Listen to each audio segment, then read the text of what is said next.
Hello and welcome to Mahamaya selection. आप हमारे साथ हैं रीजनिंग की क्लास में और हम सॉल्व कर रहे हैं एमटीएस के प्रीवियस ईयर पेपर्स। तो चलिए देखते हैं कि आज हमारे पास क्या क्वेश्चन है रीजनिंग में। हमारे पास जो फर्स्ट क्वेश्चन है वो सीरीज़ का है, नंबर सीरीज़ दी गई है हमें और यहाँ पे जो हमारा फर्स्ट ही वैल्यू है यही हमें पता करना है। यहाँ पे जो फर्स्ट वैल्यू है क्वेश्चन मार्क है यही हमें पता करना है। आगे देखते हैं कि हमारे पास क्या क्या है और इसमें 28, 65, 126, 217 एंड 344 हमारे पास ये सारे नंबर्स दिए हुए हैं और हमारा जो फर्स्ट डेटा है वही मिसिंग है, तो ये पता करना थोड़ा सा मुश्किल हो जाता है। चलिए देखते हैं कि आगे हम क्या कर सकते हैं। यहाँ पे हमारे पास नंबर्स हैं 28, 65, 126, 217 एंड 344। जब ये बहुत ज़्यादा यहाँ पे डिफरेंस नहीं आ रहा, सो हम इसका डिफरेंस लेकर भी हम देख सकते हैं। सो अगर हम डिफरेंस ले तो हमारे पास क्या होगा 68 माइनस 20, 65 माइनस 28, 126 माइनस 65। ये जो डिफरेंस का पैटर्न आ रहा है ये कुछ ऐसा नहीं आ रहा है कि लॉजिक बताया है। डिफरेंस का पैटर्न हमें कुछ ऐसा नहीं लग रहा कि ये लॉजिक बताए। यहाँ अचानक 200 से 344, करीब 100 से ज़्यादा मार्क्स का डिफरेंस, 100 से ज़्यादा नंबर का डिफरेंस है। फिर यहाँ पे 126 से 217, 100 से कम का है। सो कुछ यहाँ पैटर्न बनता हुआ लग नहीं रहा है हमें। सो डिफरेंस का तो हमारा जो लॉजिक है वो तो यहाँ पे कैंसिल हो जाता है, डिफरेंस यहाँ पे तो बिल्कुल भी नहीं है। चलिए देखते हैं आगे क्या कर सकते हैं। आगे ये जो नंबर्स है ये किसी स्क्वायर या क्यूब के आसपास के नंबर्स लग रहे हैं। सो अगर हम 28 को देखें तो ये अगर ये देखें तो ये 5 का स्क्वायर होगा। 5 के स्क्वायर में अगर हम ये 5 का स्क्वायर 25 और प्लस अगर हम इसमें 3 ऐड करेंगे तो हमारे पास 28 आएगा। और ये भी हो सकता है कि ये जो 28 है ये क्या हो सकता है 3 का क्यूब प्लस 1 यानी कि 27 प्लस 128। सो या तो यहाँ पे स्क्वायर का लॉजिक होगा या तो क्यूब का लॉजिक होगा। आगे देखते हैं। आगे 65 है। सो 65 जो है 64 अगर हम देखें तो 64 क्या होगा हमारा 8 का स्क्वायर होगा प्लस 1 या फिर ये 4 का क्यूब प्लस 1 भी हो सकता है। अगेन यहाँ पे भी स्क्वायर या क्यूब का लॉजिक लग रहा है, लेकिन अगर हम यहाँ पे देखें तो ये 5 का यहाँ पे स्क्वायर और यहाँ 8 का स्क्वायर ज़्यादा डिफरेंस है और यहाँ पे 3 का क्यूब और यहाँ पे 4 का क्यूब। तो आगे हो सकता है कि ये 5 का क्यूब, हाँ ये जो 126 है ये क्या है 5 का क्यूब प्लस 1 यानी कि 125 प्लस 1। सो ये तो कंफर्म है कि यहाँ पे क्यूब प्लस 1 का लॉजिक लगा हुआ है, यहाँ पे क्यूब प्लस 1 का लॉजिक लगा हुआ है। सो अभी आगे देख लेते हैं। जो 217 है हमारा ये क्या है, ये जो है हमारा 6 का क्यूब प्लस 1 यानी कि 216 प्लस 1 है।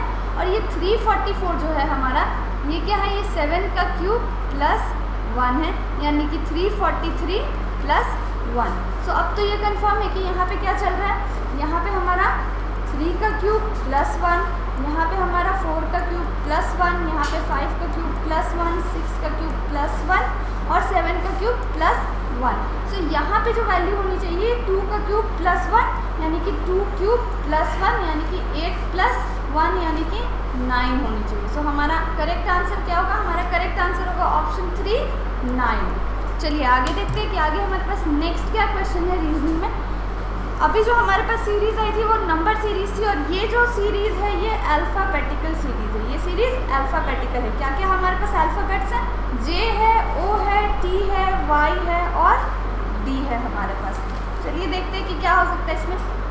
जे और ओ इसका डिफरेंस प्लस 5 का है और ओ और टी का डिफरेंस अगेन प्लस 5 का है। सो हमें तो यहाँ पे लॉजिक यही लग रहा है कि प्लस 5 के डिफरेंसेस में आएंगे। आगे देख लेते हैं। टी और वाई का डिफरेंस भी प्लस 5 का है, वाई और डी का डिफरेंस भी प्लस 5 का है। तो आगे आने वाला जो होगा नंबर वो भी प्लस 5 यानी डी के बाद प्लस 5 क्या होगा यहाँ पे आई होगा हमारा। सो हमारा करेक्ट आंसर क्या होगा ऑप्शन 1 आई। चलिए अब नेक्स्ट क्वेश्चन की तरफ बढ़ते हैं। नेक्स्ट क्वेश्चन भी हमारा सीरीज है लेकिन इसमें हमें ऑड लेटर्स पता करने हैं। ऑड लेटर्स पता करने हैं तो देखते हैं कि हमारे पास क्या क्या है। हमारे पास है ए, सी, ई और जी। इसमें क्या पैटर्न चल रहा है ये हमें फाइंड आउट करना। चलिए देखते हैं। ए के बाद बी, सी यानी कि ये 2 इंक्रीज हुआ, सी के बाद डी, ई अगेन ये 2 इंक्रीज हुआ यहाँ पे और फिर ई के बाद एफ, जी ये भी 2 इंक्रीज हुआ। नीचे देखते हैं हमारे पास क्या है, हमारे पास एम, ओ, क्यू, एस है। यहाँ पे एम के बाद एन, ओ अगेन, फिर यहाँ पे भी 2 इंक्रीज, फिर यहाँ पे भी Q के बाद RS 2 इंक्रीज, यानी कि सब में 2 इंक्रीज हो रहा है। आगे देखते हैं FHIK, यहाँ पे क्या हो रहा है हमारे साथ, F के बाद GH, यहाँ पे भी 2, लेकिन H के बाद ये क्या I हो जा रहा है, ये क्या हो रहा है, सिर्फ 1 इंक्रीज हो रहा है। अगेन I के बाद J के 2 इंक्रीज हो रहा है। सो यहाँ पे हमें सीरीज थोड़ा सा अलग लग रहा है, 2 1 2 है। आगे एक बार जो एक ऑप्शन बचे उसको भी चेक कर लेते हैं, PRTV, यहाँ पे क्या है, P के बाद QR अगेन 2 है, R के बाद ST 2 है और T के बाद UV 2 है। सो हमारा ये तीनों जो है ना ये सिमिलर है। सो ऑड कौन हुआ, FHIK, क्योंकि इसमें सीरीज 2 1 2 है, बाकी सारे में सीरीज 2 2 2 है। सो हमारा जो इसका करेक्ट आंसर होगा वो क्या होगा, ऑप्शन 3 FHIK हमारा करेक्ट आंसर होगा। चलिए अब आगे बढ़ते हैं, देखते हैं कि हमारे पास नेक्स्ट क्वेश्चन क्या है। नेक्स्ट क्वेश्चन है, ये भी हमें select the odd number pair, हमें यहाँ से सेलेक्ट करना, मतलब ये जो 2 नंबर्स दिए हुए हैं 24 47 16 31 28 55 32 65, ये एक दूसरे से, ये नंबर्स एक दूसरे से लॉजिकली रिलेटेड है और हमें पता करना है कि किसमें ये लॉजिक सही नहीं बैठ रहा है। तो चलिए देखते हैं कि क्या हो सकता है। ये 24 है और 47 है, 24 और 47 का रिलेशन क्या हो सकता है, हमें यहाँ पे दिख रहा है कि 24 और जो 47 है ये 24 का 2 टाइम्स -1, यानी कि 48 -1 हमारा 47 मिल जाएगा। आगे इसमें देखते हैं 16:31 है। सो 16 को भी अगर हम 2 से मल्टीप्लाई करें और इसमें -1 करें, यानी कि 32 - 1, तो हमारे पास 31 होगा। यानी कि यहाँ लॉजिक क्या है, 2 से मल्टीप्लाई करना है एंड देन -1 करना है। आगे देखते हैं, आगे क्या है हमारे पास 28:55। सो 28 को अगर हम 2 से मल्टीप्लाई करेंगे और -1 करेंगे तो हमारे पास क्या आएगा, 56 - 1 55। सो यहाँ भी ये करेक्ट बैठ रहा है। आगे हमारे पास क्या बचा है, हमारे पास बचा है 32:65। सो अगर 32 को हम 2 से मल्टीप्लाई करें और -1 करें तो हमारे पास क्या आएगा, 64 - 1 यानी कि 63। सो यहाँ पे जो 65 की वैल्यू दी गई है यही रॉन्ग है और इसकी वजह से हमारा ये क्या हो जा रहा है, ऑड वन आउट का ऑड पेयर है ये हमारा ऑड पेयर है। सो इस क्वेश्चन का करेक्ट आंसर क्या होगा, इस क्वेश्चन का करेक्ट आंसर ऑप्शन 4 होगा, 32:65। चलिए अब आगे देखते हैं कि नेक्स्ट हमारे पास रीजनिंग में क्या क्वेश्चन है। हमारे पास जो यहाँ क्वेश्चन है ये भी है लव हेट डीप और यहाँ पे क्वेश्चन मार्क। सो यहाँ पे हमें दिखाई दे रहा है कि ये लव है और हेट है, यानी कि यहाँ ऑपोजिट। सो डीप के बाद यहाँ जो क्वेश्चन मार्क है यहाँ कोई ऑपोजिट वर्ड आएगा। डीप का ऑपोजिट क्या होता है यही हमें यहाँ फिल करना होगा, क्योंकि यहाँ लव का ऑपोजिट हेट है तो यहाँ पे डीप का ऑपोजिट हमें फिल करना होगा। चलिए देखते हैं कि क्या क्या ऑप्शन है हमारे पास। हमारे पास फर्स्ट ऑप्शन है लॉन्ग यानी कि लंबा, ब्राइट यानी कि तेज, और शैलो। शैलो जो होता है वो डीप का उल्टा होता है। डीप मतलब बहुत गहरा और शैलो मतलब छिछला जो ज़्यादा गहरा ना हो, और हाई मतलब ऊंचा। सो यहाँ पे डीप, यहाँ जो क्वेश्चन मार्क है यहाँ पे क्वेश्चन मार्क की जगह क्या आएगा, शैलो। शैलो का मतलब होता है छिछला जो बहुत ज़्यादा गहरा ना हो, बिल्कुल किनारे पे हो। तो यहाँ हमारा करेक्ट आंसर क्या होगा, ऑप्शन 3 शैलो। चलिए नेक्स्ट क्वेश्चन पे चलते हैं। नेक्स्ट क्वेश्चन हमारे पास रीजनिंग में जो है वो है कि in the following question select the word which can not be formed using the letters of the given word. यानी कि हमें ये जो वर्ड दिया गया है इससे हमें ये देखना है कि नीचे दिए हुए ऑप्शंस, जो 4 ऑप्शंस दिए हुए हैं, कौन सा ऑप्शन इसमें दिए हुए वर्ड से नहीं बनाया जा सकता है। यहाँ पे कैन नॉट भी है, नहीं बनाया जा सकता है। तो देखते हैं कि हमारे पास क्या क्या लेटर्स है। हमारे पास ऑप्टिशियन दिया हुआ है, हमारे पास ऑप्टिशियन दिया हुआ है, और यहाँ ऑप्शंस में क्या क्या है, पेंट। सो यहाँ पे P भी है, A भी है, I भी है, N भी है और T भी है। तो ये तो बनेगा। अगेन पेन है तो जो पेंट बन सकता है तो पेन तो बनेगा ही, क्योंकि PAIN है, तो यहाँ पे भी ये भी बन जाएगा। कॉइन, सो अगेन हमारे पास C है, O है, I है और N है, सो कॉइन भी करेक्ट होगा। And then we have tail, TAIL। So हमारे पास T है, A है, I है, पर L नहीं है हमारे पास L नहीं है। सो जो वर्ड नहीं बन पाएगा इससे वो क्या होगा, ऑप्शन 4 टेल, और ऑप्शन 4 टेल हमारा करेक्ट आंसर हो जाएगा। चलिए अब आगे बढ़ते हैं नेक्स्ट क्वेश्चन की तरफ। नेक्स्ट क्वेश्चन है हमारे पास, यहाँ पे हमें इस क्वेश्चन मार्क की जगह कुछ फिल करना है। यहाँ पे जो ऑप्शन दिए हैं इसमें से फिल करना है और जिसका रिलेशन इससे है। चलिए देखते हैं कि क्या है हमारे पास है LP and QU। वैसे ही इधर हमारे पास है VX और यहाँ पे हमें कुछ फिल करना है। तो चलिए देखते हैं कि एल पी क्यू यू से कैसे रिलेटेड है, ये हमें पता करना है और वही लॉजिक फिर हमें यहाँ लगाना है और ब्लैंक में वही फिल होगा। चलिए देखते हैं कि एल पी और क्यू यू का क्या रिलेशन है। अगर हम डिफरेंस लेके देखें तो यहाँ पे क्या डिफरेंस आ रहा है +5, यहाँ पे क्या डिफरेंस आ रहा है +3। तो ये तो कॉमन नहीं है। यहाँ पे अगर वी एक्स का डिफरेंस लेके देखें तो यहाँ पे +1 आ रहा है, यानी कि ये लॉजिक तो काम नहीं करेगा, डिफरेंस का लॉजिक हमारे पास काम नहीं कर रहा। सो हम इसे इरेज कर लेंगे। चलिए अब देखते हैं कि अब क्या कर सकते हैं हम इसमें। डिफरेंस का तो यहाँ लॉजिक काम नहीं किया इन दोनों में। अब आगे देखते हैं एल और क्यू का अगर हम डिफरेंस देखें, एल और क्यू का, तो ये कितना है +5, और पी और यू का अगर हम डिफरेंस देखें तो अगेन ये भी +5 है। चलिए देख लेते हैं कि आगे हम क्या कर सकते हैं। सो यहाँ पे ये लॉजिक लग रहा है कि पी का क्यू, एल का क्यू से क्या डिफरेंस है +5 का, और पी का यू से क्या डिफरेंस है +5 का, यानी आगे आने वाले इस वाले ब्लैंक में जो फर्स्ट लेटर होगा उससे v का डिफरेंस कितना होगा +5। अगर v से +5 का डिफरेंस होगा तो v से +5 आगे क्या आएगा वर्ड हमारे पास, आगे जो हमारे पास वर्ड आएगा वो आएगा a आएगा। और अगर x से बात करें +5 की, तो x के बाद +5 अगर हम ऐड करेंगे तो क्या आएगा c आएगा। सो हमारा करेक्ट ऑप्शन क्या होगा ac होना चाहिए। चलिए देख लेते हैं कि ऑप्शंस क्या क्या है हमारे पास। हमारे पास BD है, AD है, JB है और AC है, यानी कि हमारा करेक्ट आंसर क्या होगा ऑप्शन 4 AC। चलिए अब आगे बढ़ते हैं नेक्स्ट क्वेश्चन की तरफ। नेक्स्ट क्वेश्चन जो हमारा है ये ब्लड रिलेशन का, ये ब्लड रिलेशन का है, रिश्ते बताने हैं हमें। चलिए देखते हैं कि क्वेश्चन क्या है। Q, P is the father of Q, P जो है वो Q का पिता है। P जो है Q का पिता है तो वो मेल होगा, इसलिए हमने यहाँ प्लस से डिनोट कर लिया। आगे देखते हैं but Q is not his son, but Q is not his son, लेकिन Q उसका बेटा नहीं है। अब बात ये है कि Q उसका बेटा नहीं है पर P उसका पिता तो है, तो क्या हो सकता है, वो ऑफ कोर्स बेटी होगी। सो ये Q क्या होगी, P की डॉटर होगी। आगे देखते हैं, आगे S is the wife of P। अब S is the wife of P, ये जो P है जो Q का पिता है, S इसकी वाइफ है, S इसकी वाइफ है तो फीमेल होगी। अब आगे देखते हैं R is the son of S, R is the son of S। तो ये जो R जो है S का बेटा है, तो how is Q related to S। आगे देखने से पहले चूंकि ये P है और ये S है, तो ये क्या है हस्बैंड वाइफ है और Q इसकी बेटी है और R इसका बेटा है, तो ये दोनों आपस में क्या होंगे, ये दोनों आपस में भाई बहन होंगे, ये दोनों आपस में भाई बहन होंगे। आगे देख लेते हैं how is Q related to S, how is Q related to S। So हमें Q का रिलेशन S से बताना है।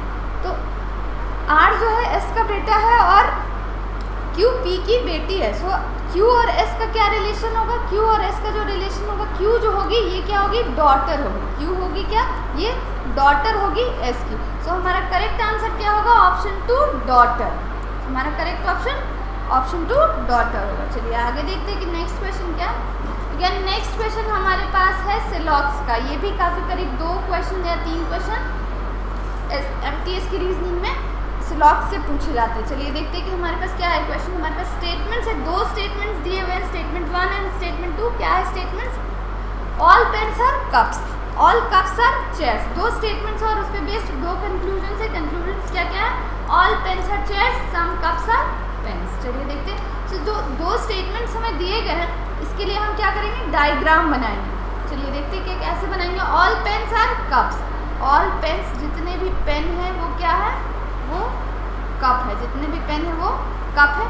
ऑल कप्स आर चेयर, जो सारे कप है वो क्या है हमारे पास, वो चेयर है। ठीक है, अब कंक्लूजन्स पे आते हैं। ऑल पेन्स आर चेयर्स, क्या सभी पेन चेयर हैं। तो यहाँ पे जो पेन का सारा पार्ट है ये कप के अंदर है और कप भी चेयर के अंदर है, तो ऑटोमेटिकली सारे पेन चेयर के अंदर आ गए। तो इसलिए हमारा जो कंक्लूजन 1 है ऑल पेन्स आर चेयर्स, ये क्या होगा, ये बिल्कुल सही होगा। आगे देखते हैं। Some cups are pens, some cups are pens, क्या कुछ कप पेन्स हैं। तो पूरा का पूरा तो पेन कप के अंदर है, पूरा का पूरा पेन कप के अंदर है। तो यहाँ पे जो आने वाला कप होगा ये तो पेन होगा ही, यहाँ पे आने वाला जो पेन होगा वो कप होगा, इसलिए हमारा जो स्टेटमेंट कंक्लूजन 2 है ये भी करेक्ट हो जाता है। सो हमारे पास अभी क्या है, दोनों हमारे कंक्लूजन्स बोथ 1 एंड 2 फॉलो। दोनों ही हमारे कंक्लूजन सही है और दोनों ही फॉलो करते हैं। तो चलिए देख लेते हैं कि ऑप्शंस क्या क्या हमारे पास है। Only one, only two, both conclusion follow and neither conclusion one nor conclusion two follows, यानी कि हमारा जो दोनों कंक्लूजन है दोनों सही है, इसलिए हमारा करेक्ट ऑप्शन क्या होगा, ऑप्शन 3, बोथ कंक्लूजन फॉलो। चलिए अब आगे बढ़ते हैं नेक्स्ट क्वेश्चन की तरफ। नेक्स्ट क्वेश्चन जो हमारे पास है ये कोडिंग डिकोडिंग का है। नेक्स्ट क्वेश्चन हमारा जो है वो कोडिंग डिकोडिंग का है। चलिए क्वेश्चन को देखते हैं क्या है। In a certain code language book is written as CQRO, how is road written in that code. एक कोड है जिसमें बुक को यानी कि BOOK को क्या लिखा गया है, CQRO लिखा गया है। तो हमसे पूछा गया है कि रोड के लिए उस कोड में क्या आएगा। चलिए देखते हैं कि क्या यहाँ करा हुआ है। यहाँ पे बुक है, B के लिए C है, O के लिए Q है, O के लिए R है। अब यहाँ O के लिए Q है और यहाँ O के लिए R है, तो ऐसा कुछ तो नहीं है कि किसी स्पेसिफिक अल्फ़ाबेट के लिए कोई स्पेसिफिक अल्फ़ाबेट ही आएगा, यानी कि वो लॉजिक यहाँ काम नहीं करेगा। चलिए देख लेते हैं। अब B है तो C है, यानी कि यहाँ +1 हो रहा है। O है तो Q है, O के बाद Q आ जा रहा है, तो यहाँ पे क्या होगा, यहाँ +2 हो रहा है। और फिर यहाँ सेकंड वाले O के बाद R आ रहा है, यानी कि यहाँ तो +3 हो रहा है। और इस K के बाद O आ रहा है, तो यहाँ पे क्या हो रहा है, +4 हो रहा है। यानी कि हमें साफ साफ यहाँ दिखाई दे रहा है कि ये क्या हो रहा है, इंक्रीजिंग ऑर्डर है। लेटर्स अल्फ़ाबेट्स जो हैं जो इंक्रीजिंग ऑर्डर में लगाए हैं। सो हमारे पास R के लिए यहाँ पे क्या करना होगा, +1, O के लिए +2, A के लिए +3 और D के लिए +4। चलिए देख लेते हैं कि हमारे पास क्या आएगा। R के लिए अगर हम +1 ऐड करेंगे तो R के बाद क्या आएगा, S आएगा। O में अगर हम 2 ऐड करेंगे तो हमारे पास क्या आएगा, Q आएगा। और A में अगर हम 3 ऐड करेंगे तो हमारे पास क्या आएगा, D आएगा। और D में अगर हम 4 ऐड करेंगे तो हमारे पास क्या आएगा, H आएगा। सो हमारा जो करेक्ट कोड निकल के आता है वो क्या आएगा, SQDH, SQDH, यानी कि हमारा ऑप्शन 1 जो है वो करेक्ट आंसर है। चलिए अब आगे देखते हैं नेक्स्ट क्वेश्चन क्या है। नेक्स्ट क्वेश्चन है पेपर फोल्डिंग एंड कटिंग का। ये तो बिल्कुल चाहे CGL हो, CHSL हो या MTS हो, सारे ही एग्जाम्स में ये एक क्वेश्चन तो डेफिनेटली आता है, पेपर फोल्डिंग एंड कटिंग का। और ये इसको देखने में बहुत डिफिकल्ट लगता है कि बहुत बच्चे ऐसा करते हैं कि पेपर को फोल्ड करके एग्जाम सेंटर पे देखते हैं कि क्या उसमें आकृति बन रही है, लेकिन ऐसा कुछ नहीं करना होता। इसका बहुत सिंपल ट्रिक है, वो आज हम सीखेंगे कि हमें क्या करना है, पेपर फोल्डिंग एंड कटिंग को कैसे हम इजीली बना सकते हैं। चलिए देखते हैं। हमें पेपर हाथ में लेने की, पेपर को हाथ में लेने की कोई ज़रूरत नहीं, पेपर को फोल्ड करके देखने की कोई ज़रूरत नहीं है। चलिए देखें कि कैसे ड्रॉ करेंगे। हमारे पास क्या दिया हुआ है, एक पेपर दिया हुआ है, इसे हमने कैसे फोल्ड किया, एक बार यहाँ फोल्ड किया, फिर दोबारा से उसको ऐसे फोल्ड किया और फिर यहाँ पे एक ट्रायंगुलर होल कर दिया। यहाँ पे हमने ट्रायंगुलर होल कर दिया है पेपर में। और अब हमें बताना है कि जब हम इसे खोलेंगे तो कैसा फिगर बनेगा। इसका सिंपल एक ट्रिक होता है कि जैसा भी पेपर हमने फोल्ड किया है, जैसे भी पेपर हमने फोल्ड किया, तो जैसे जैसे स्टेप्स में खोलेंगे ना, इसके मिरर इमेजेस बनेंगे। इसके क्या बनेंगे, मिरर इमेजेस बनेंगे। तो चलिए देख लेते हैं कि इसका हम क्या कर सकते हैं। यहाँ पे एक होल हमने किया हुआ है, यहाँ पे एक होल किया हुआ है। ऐसा हमने कितनी बार, यहाँ पे 2 बार और यहाँ पे 2 बार, 4 बार हमने टोटल फोल्ड किया है ऐसे। चलिए फिगर को अगर हम ऐसे खोलेंगे तो यहाँ पे क्या बनेगा, हमारा मिरर इमेज बनेगा। इसका क्या बनेगा, मिरर इमेज बनेगा। सो मिरर इमेज कैसे बनेगा, यहाँ पे इसका उल्टा अगेन ये बनेगा। और फिर अगर हम इसे इस तरह से खोलेंगे, क्योंकि हमने 4 पार्ट में से फोल्ड किया था, तो अगर इस तरह से खोलेंगे तो इसका मिरर इमेज भी इस साइड बनेगा और इसका मिरर इमेज इस साइड बनेगा। सो हमारे पास जो फिगर बन के आ रहा है वो क्या आ रहा है, इस तरह, यानी कि ये ऑपोजिट डायरेक्शन के ट्रायंगल एक दूसरे को फेस कर रहे हैं। इस तरह के फिगर को हमें ढूंढना है यहाँ। चलिए देख लेते हैं। हमारा जो फर्स्ट ऑप्शन है यही करेक्ट है। फर्स्ट ऑप्शन की जो फिगर है वो हमारे आंसर फिगर से बिल्कुल मैच कर रही है। सो हमारा फर्स्ट ऑप्शन क्या है, यही हमारा राइट आंसर है। चलिए आगे देख लेते हैं, आगे और सारे फिगर्स क्या दिए हुए हैं। आगे जो हमारे पास फिगर्स है ये इन सब में अगेन हमने 4 बार इसे फोल्ड किया है, तो 4 फिगर्स यहाँ बनने वाले हैं, 4 बनने वाले हैं। इन सारे में क्या दिया हुआ है, इन सारे में 1, 2 में तो 3 है और नीचे वाले में केवल और केवल 2 है। सो हमारा जो करेक्ट आंसर होगा वो क्या होगा, ऑप्शन 1 हमारा करेक्ट राइट आंसर होगा। चलिए अब आगे देखते हैं कि नेक्स्ट क्वेश्चन क्या है हमारे पास। नेक्स्ट क्वेश्चन जो हमारे पास है ये वेन डायग्राम का है। देख लेते क्या है। Identify the diagram that best represents the relationship among the given classes. 3 cricketer male और एक्टर के बारे में हमें दिया है और इसका वेन डायग्राम हमें बनाना है। चलिए देखते हैं कि क्या हो सकता है। एक तो जो एक्टर्स हो सकते हैं मेल में हो सकते हैं, मेल में एक्टर्स भी हो सकते हैं और मेल में क्रिकेटर्स भी हो सकते हैं। मेल में हमारे पास एक्टर्स भी हो सकते हैं और क्रिकेटर्स भी हो सकते हैं। सो अगर ये मेल है, ये हमारा मेल है, सो इसमें एक्टर्स भी हो सकते हैं, यहाँ एक्टर्स भी हो सकते हैं और इसी मेल में क्रिकेटर्स भी हो सकते हैं हमारे पास, इसी मेल में हमारे पास क्रिकेटर्स भी हो सकते हैं। सो हमारा जो करेक्ट वेन डायग्राम बनेगा वो कुछ ऐसा बनेगा। देख लेते हैं हमारे पास ऑप्शंस क्या क्या हैं। जो फर्स्ट ऑप्शन है ये मेल क्रिकेटर एक्टर, ये तो नहीं है, रॉन्ग, ये हमारा रॉन्ग है, करेक्ट आंसर नहीं है। सो सेकंड क्या है हमारे पास, ये तीनों को मिक्सअप कर दिया गया है, ऐसा कुछ नहीं है, ये भी डायग्राम रॉन्ग है। जो थर्ड हमारे पास ऑप्शन है ये हमारे आंसर फिगर से मैच कर रहा है। सो हमारा करेक्ट आंसर है ऑप्शन 3, ये वाला डायग्राम। और ये तो जो फोर्थ है ये तो बिल्कुल ही गलत है। चलिए अब आगे देख लेते हैं। ये जो हमारा जो इस क्वेश्चन का करेक्ट आंसर होगा वो होगा ऑप्शन 3, यानी कि ये वाला फिगर। सो आज के सेशन में बस इतना ही। उम्मीद है कि आपको सारे क्वेश्चंस अच्छे लगे होंगे और आपने प्रैक्टिस किया होगा। इस बार हमारा टारगेट है 25 आउट ऑफ 25, यानी कि रीजनिंग के 25 क्वेश्चन आते हैं और हमें पेपर में 25 में से 25 करके आना है। So this is all for this session. आपको अच्छा लगा हो तो प्लीज़ हमारे वीडियो को लाइक कीजिए और इसे शेयर कीजिए and don't forget to subscribe to Mahamaya selection. Thank you for watching.